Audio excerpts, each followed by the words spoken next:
Hello, everybody. Good to be with you. So I have got perhaps the most important video that I've ever cut here for you today. It's going to make the obvious even more obvious than I usually do. It is clear as a bell as far as I can see. It came up. It just came up in a session that a clarity session I was having with somebody today, a good friend of mine. And what rose was, are you waiting for the relative shift? See, everybody out there pretty much is waiting for the, or unless you're abiding right now, you are awaiting the non-dual shift either for the first time or the next time. And the point of this is there is no shift to non-duality. There's no non-dual shift. That's just a term that is used, but but just as most non-dual terms I have discovered, it's not really helpful. It's just not really helpful. Because when I tell you that you are not awake, what's the first thing you think? Well, hell, I know that. And hand goes right here. I know that. Why would he tell me that?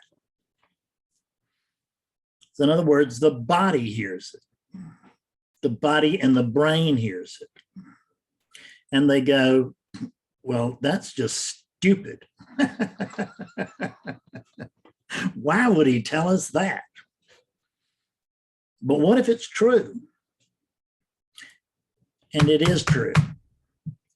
And the reason that you don't need a non-dual shift is that there isn't one. And the reason is that this is non-duality. This is it, exactly. This is true. This is truth. This is non-duality. See, non-duality, if we look at the word, it says non-duality. So there can't be non-duality plus anything.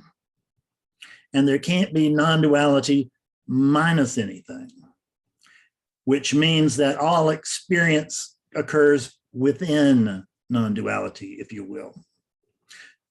Upon non-duality, almost, we could say. So what you actually are doing is you are currently experiencing non-duality, but you don't think you are. And you believe you're waiting on a non-dual shift, but since you're already in non-duality, what you're waiting for is the relative shift. The relative shift is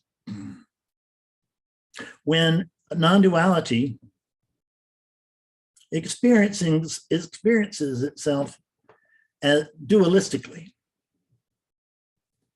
In other words, it comes to believe that it's just one of these things, that it's just a little body, that it's just one body. Not that it's all bodies, that it is awareness. Not, surely it's not all awareness. I mean, it's just my awareness, isn't it? But who's the my? Is there non-duality plus a my? Is there non-duality plus a me or an I or an it or anything else? Is there is non-duality, which is this. This is the manifested aspect of non-duality. Nothing occurs outside of this. There's no experiencing beyond this, because actually you are that which is prior to awakening, which is prior to experience. You are that which is prior to language. You are that which is simply prior. You're prior to everything. You're prior to nothing. Because we kind of got some idea of what nothing might be, which is just junk. It's just a concept that we could know what nothing is, or the void, or whatever. It's just foolishness. The truth is that this is already it. And I know that may come as disappointing news to those of you who are not seeing this truth. But why don't you go ahead and see the truth? Awakeness, will you come out of denial over there? Awakeness, will you come out of denial? Quote, over there. But do you notice that there's no over there? Because there's, within non-duality, there's no such thing as distance. Now, when we take the relative shift, we can see that there's distance, that there's separation, that and we can, and usually it's seen that I'm right.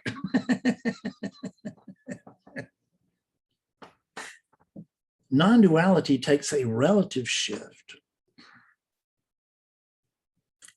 There's nothing in the relativity. There's no human being that can take a non-dual shift, because there'd have to be something other than non-duality, and there's not. Hence the word non-duality. So what's happening is that when that which has that which has apparently experienced, because there's with duality comes experience. By what? By awakeness. And it comes about, why? Because there is a sense of being here. And with this sense of being, that's the raw material for a very involved story. And the story will usually start from, because there's just a sense of being. And, but is the sense of being the same thing as being? Is it? I don't think so. Because, I've said this before, but I had a hunch that I had a sense, a hunch, an idea that it was going to rain here this morning. And it didn't. It's dry as a bone. So a hunch, a sense, an idea, those are all thoughts. So is duality. You, awakeness, take the relative shift whenever you believe you are anything other than this as it is, or anything else, or that this could be any other way, or this shouldn't be happening. All of these things are relative shifts. You're actually perfectly at peace right here. But you're confused, or I don't even think you're confused. I just think when I say you, I'm not being accusatory, because I can't talk to anything but myself. So, but I/you,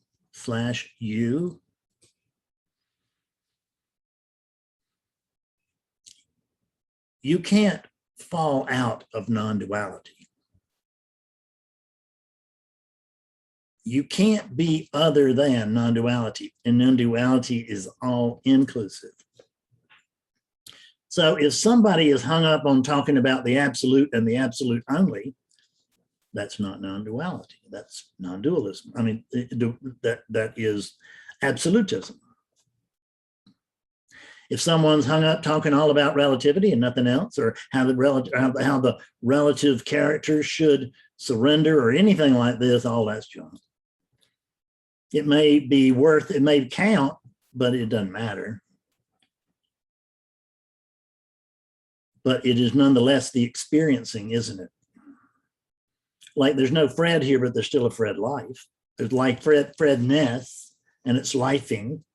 Fredness means the conditioning that is here, which means the DNA that arrived on the planet almost 70 years ago, and everything that's happened to this unit, to this DNA, to this blob of conditioning since it arrived on the planet. So it's part nature, part nurture, isn't it? It's part nature, part nurture, and a good deal of torture. At least that was my experience, but it's not anymore. I can't, honestly, I can't even imagine what that would be like. I can't imagine. If I could imagine it, I could experience it, but I can't imagine it. Just in the same way that I can't imagine being clearer than this. I'm not saying this is the top, but I'm saying, as far as I can tell, this is as it is. There's no comparison to that. There's no alternative to that. This is as it is. See, and you suffer enough, you can begin to get a hold of the idea that there's just oneness. There's just oneness. That's all there is. And I could just get to this oneness, I'd be okay. If I could just have it, well, it would take some kind of a shift into oneness. And that's right. It does take a kind of shift. That's when the absolute shifts downward into experiencing relativity. It has to be quite a downward shift, because I am, you are, we are, whatever you want to say, this whole thing. And when I say this whole thing, I don't mean just this world. We are the entire universe. We are the physics of the universe. We are the changing physics of the universe. We are the whole thing. I was taught when there's nothing but the universe, but if there is anything other than the universe, then we're that too. Because the universe may have limits, but non-duality does not have any limits. How could you possibly ever take a non-dual shift when you're already in non-duality?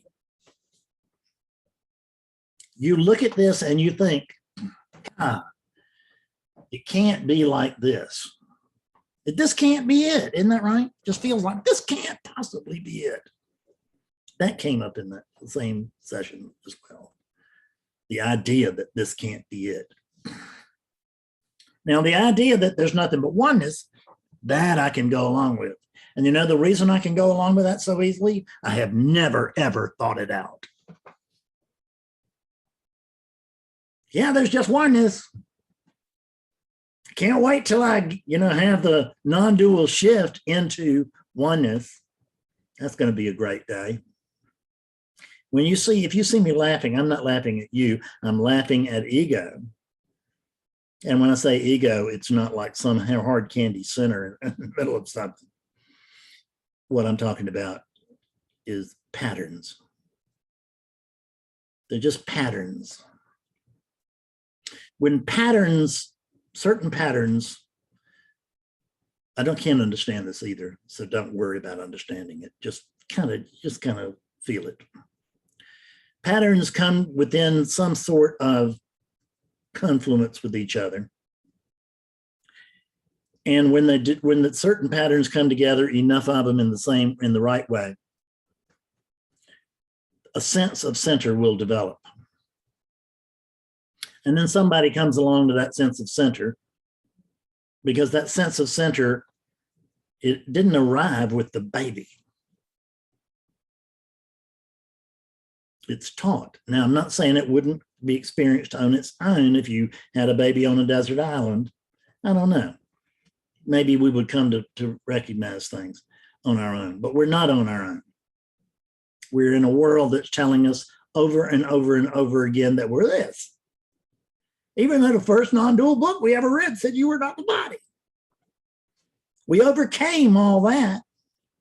We overcame all the good pointers, didn't we? Pointers didn't wake me up either, except for one. And it said, when everything else drops away, what's left? And instead of just saying, well, that's a great pointer, I actually investigated that. I practiced investigation on it. I mean, when I say I investigated, I mean I actively stopped on the stairwell coming down my house, in my house. And then all of a sudden it began to dawn on me, right? And I got down the steps and into the living room, and it was just, I don't know what happened from the steps. I really don't. I know I was in my living room, but the next thing I knew, I was sitting in my chair. Oh, you don't want to hear this. At any rate, I was sitting in my chair, boom, I had a little feeling in the top of my head and that something clicked or whatever. And then boom, I thought I shifted into non-duality. That's what I thought. I thought that was the non-dual shift I'd been waiting for. We all talk about that non-dual shift, don't we? But that was not a shift. That was non-duality, believing that it was dualistic. Believing it that it was something that needed to have a shift to something else. But this is non-duality, there's not anything else. And it's just like this. Yeah. What have you been looking at your whole life? If you can recognize that this is non-duality. You've been looking at yourself, haven't you? This is non-duality. This is non-duality. This is non-duality. That is non-duality. There's only the non-dual, which is all inclusive. And it includes relativity and the experience of relativity. And in the experience of relativity, we deny the truth of non-duality. And non-dual, and the non-dual, whatever that is, awakeness is what I call it. So awakeness then has experiences. It can experience itself through the magic of the relativity game. It created this game, I don't know when. But the game is that I know that there's just non-duality. And then what I do is, I don't know if I take a pill or what. But then suddenly there's a shift, and I think I'm a Fred. I think I'm one of these. I think I'm one of these instead of all of these. And I think I'm one thing instead of everything. But I'm everything, which just turns out to be one thing, as well as being everything. Now, if you don't understand this, okay, it's a paradox. I don't understand it either. I can't really put it across as clearly as I want to, but this is damn clear. I will tell you this. This cuts right through everything and goes right to it. If you are waiting on the non-dual shift, what you're really waiting for is the relative shift. And the relative shift will experience a shift. There's nowhere to shift. Remember, relativity is part of non-duality. So if you take the relative shift, you think you're one of these. And while you're in relativity, if you screw up and stick your head into truth, then you'll have what we call a non-dual shift, but there's no shift. The only shift you can take is into relativity, and that's imagination. There's nothing but this.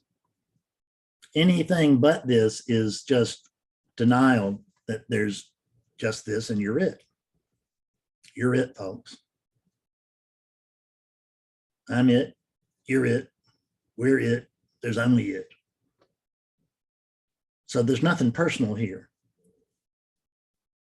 There's nothing personal, but there's no problem.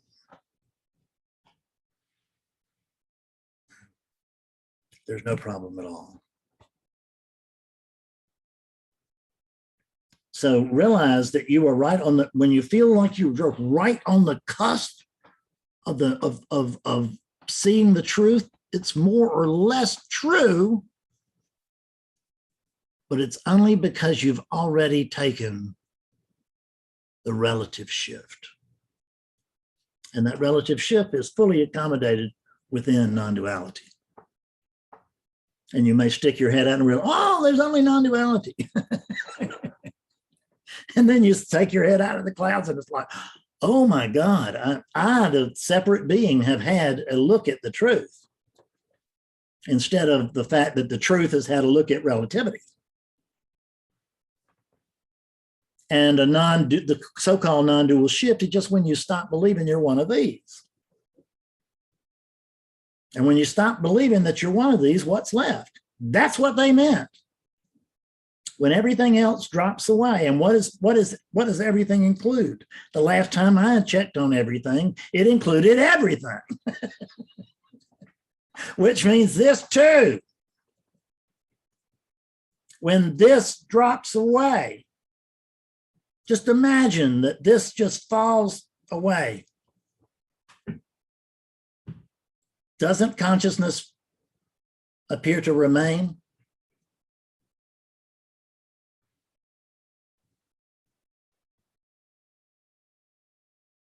You do not need a body. You don't need anything. But you have a penchant for experiencing. And because of this penchant for experiencing,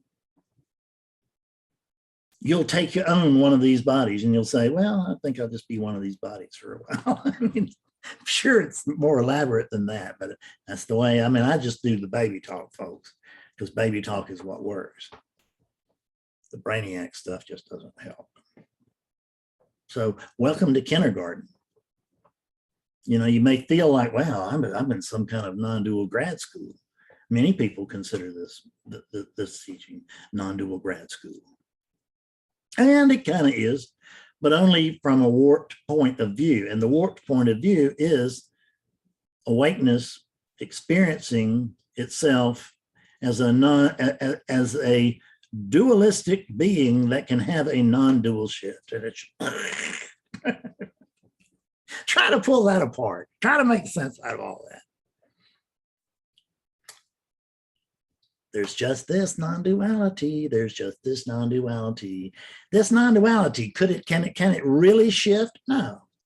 Where would it shift? So the relative shift is just an experiencing. It's not actually a shift at all. Because relativity is part of non-duality. And within relativity, there's a play going on. And part of that play is that there are individuals, they're separate beings with separate consciousness is. Like there's billions of consciousnesses on the planet. And that's just not true. There's one consciousness. You know that. You do know that. You know all this. You may have forgotten most of this, but you do know all of it. And it'll ring true if you let it.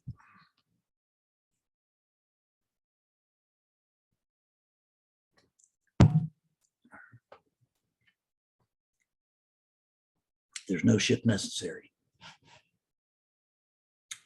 This is it. And this is not other than you, although you are not limited to this. I love you.